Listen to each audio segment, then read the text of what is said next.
भौतिक रसायन क्या है? इसके अंतर्गत रासायनिक अभिक्रियाओं के नियमों एवं सिद्धांतों का अध्ययन किया जाता है।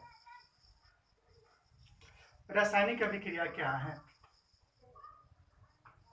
जो पदार्थ रासायनिक अभिक्रिया में भाग लेकर नए पदार्थ बनाते हैं उन्हें रासायनिक अभिक्रिया कहते हैं। रासायनिक समीकरण क्या है?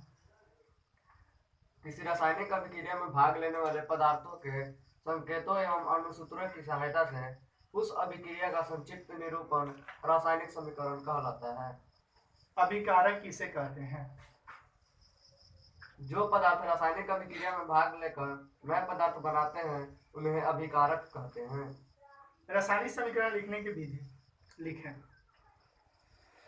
किसी रासायनिक अभिक्रिया को समीकरण के रूप में लिखने के लिए निम्नलिखित नियमों का पालन करना पड़ता है। एक में अभिक्रिया के अभिकारकों को उनके संकेतों या अणुसूत्रों के पदों में समीकरण के बाईं ओर लिखा जाता है। दो में अभिकारकों के सूत्रों के बीच धन चिन्ह प्लस दिया जाता है। तीन में अभिकारकों के और प्रतिफलों के उनके संकेतों या अणुसूत्रों के पदों में समीकरण के दाईं ओर लिखा जाता है। चार में प्रतिफलों के सूत्रों के मध्य धन चिन्ह प्लस दिया जाता है। पांच में अभिकारकों और प्रतिफलों को एक तीर चिन्ह द्वारा अलग अलग प्रदर्शित किया जाता है। तीर चिन्ह यह दिखाता है कि अभिक्रिया किस दिशा की तरफ हो रही है, A+B-C+D। संतुलित रासायनिक समीकरण क्या है?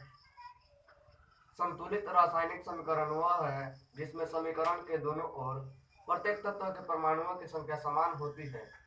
उदाहरण के लिए H2 + Cl2 2HCl।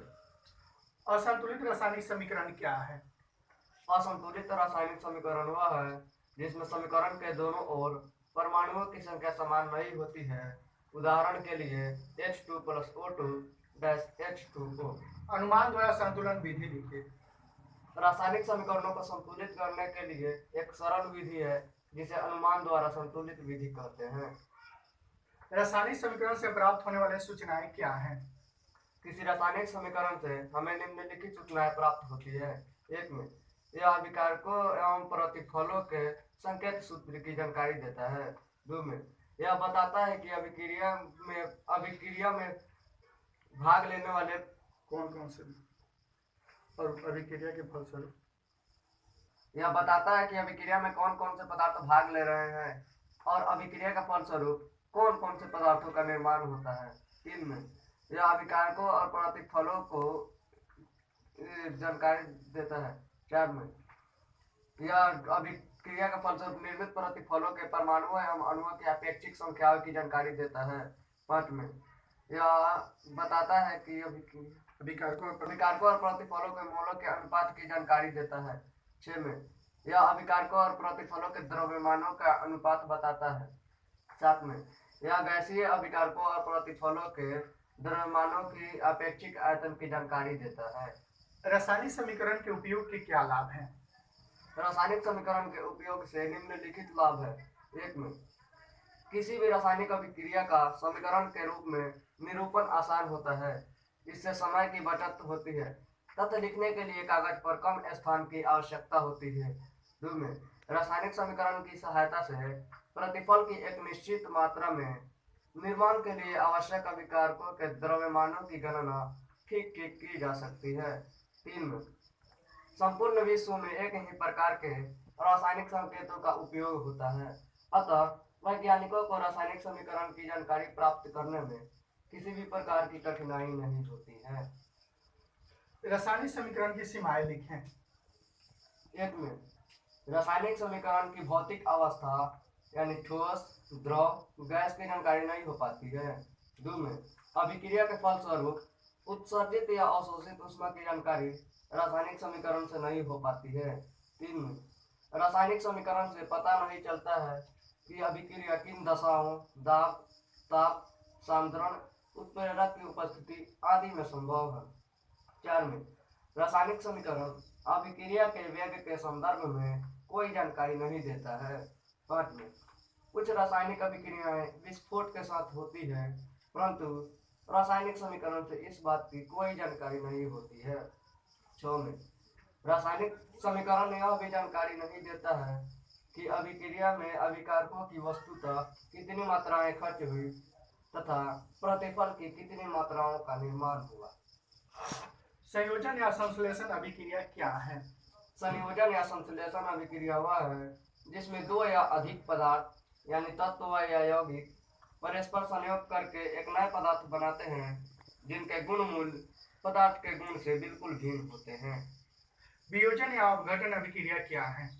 वियोजन या अपघटन अभिक्रिया वह है जिसमें किसी यौगिक के बड़े अणु के टूटने से दो या अधिक सरल यौगिक बनते हैं जिनके गुण मूल यौगिक के गुण से बिल्कुल भिन्न होते हैं। बौद्धिक अपघटन क्या है?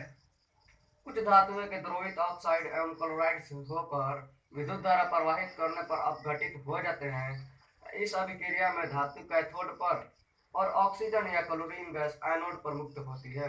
एकल विस्थापन अभिक्रिया क्या है?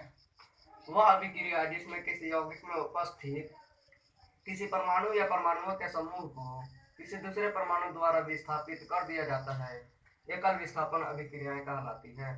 उभय विस्थापन अभिक्रिया क्या है? उभय विस्थापन अभिक्रिया में दो यौगिक अपने आयनों का विनिमय या आदान प्रदान करके दो नए यौगिक का निर्माण करते हैं। ऐसी अभिक्रिया को सामान्य समीकरण द्वारा निरूपित किया जा सकता है XY प्लस AB। अवक्षेपण अभिक्रिया क्या है? कुछ ऐसी रासायनिक अभिक्रियाएं होती हैं जिनमें कोई प्रतिफल ठोस के रूप में विलयन से पृथक हो जाता है। ऐसी अभिक्रियाएं अवक्षेपण कहलाती है। अवक्षेप क्या है? पृथक होने वाला ठोस पदार्थ अवक्षेप कहलाता है। उदासीनीकरण अभिक्रिया क्या है? वह अभिक्रिया जिसमें किसी यौगिक में उपस्थित किसी परमाणु किसी यौगिक में उपस्थित किसी भस्म के द्वारा लवण और जल बनाते हैं उदासीनीकरण अभिक्रिया कहलाते हैं।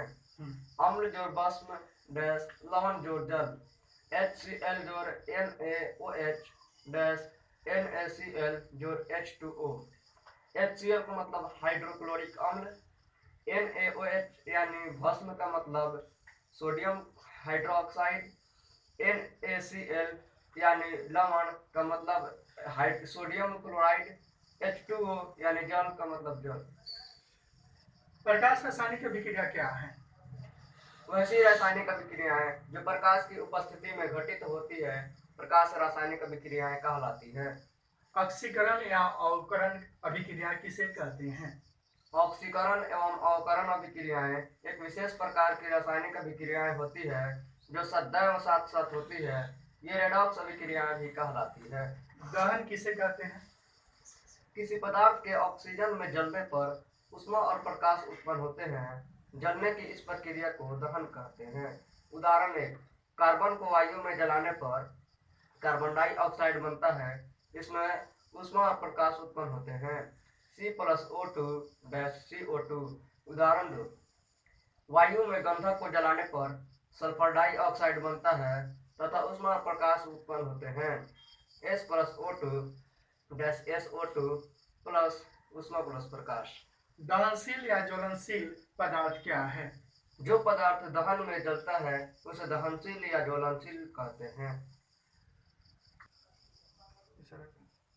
अदहनशील या अज्वलनशील पदार्थ क्या है? कुछ पदार्थ ऐसे होते हैं जो नहीं जलते हैं। ये पदार्थ अदहनशील या अज्वलनशील पदार्थ कहलाते हैं। जैसे ईंट, पत्थर, बालू आदि। दहन का अपोषण किसे कहते हैं? जो पदार्थ दहन की क्रिया में सहायक नहीं होते हैं उन्हें दहन का अपोषक कहते हैं। जैसे कार्बन डाइऑक्साइड गैस। दहन के लिए आवश्यक शर्तें लिखें। दहन की क्रिया के लिए निम्नलिखित 3 शर्तें आवश्यक है। 1 में दहनशील पदार्थ की उपस्थिति, 2 में दहन के पोषक पदार्थ की उपस्थिति, 3 में ज्वलन ताप की प्राप्ति। ज्वलन ताप किसे कहते हैं? जिस न्यूनतम ताप पर कोई पदार्थ जलना प्रारंभ करता है उस ताप को उस पदार्थ का ज्वलन ताप कहते हैं। प्रकाशहीन ज्वाला किसे कहते हैं? इसमें ईंधन का पूर्ण दहन होता है।